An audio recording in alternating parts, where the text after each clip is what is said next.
আপনারা কি জানেন অ্যামাজনের নিখোঁজ শহর জেড হাজার বছর ধরে দক্ষিণ আমেরিকায় গভীর অ্যামাজন জঙ্গলে এক স্বর্ণালী শহরের কথা প্রচলিত আছে, যার নাম দেওয়া হয়েছিল সিটি অফ জেড। 1925 সালের কথা।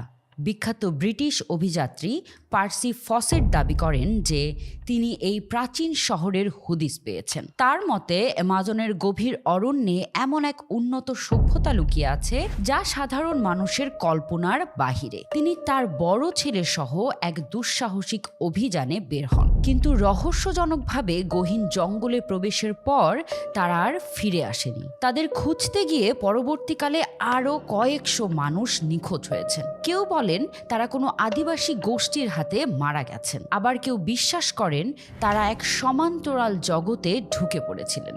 আজও অ্যামাজনের সেই দুর্গম অঞ্চলে গেলে আধুনিক যুগের উন্নত সরঞ্জামও রহস্যজনকভাবে অকেজো হয়ে পড়ে। এমন আরও রহস্যে ঘেরা ভিডিও পেতে আমাকে like, share, comment and subscribe করতে ভুলবেন না।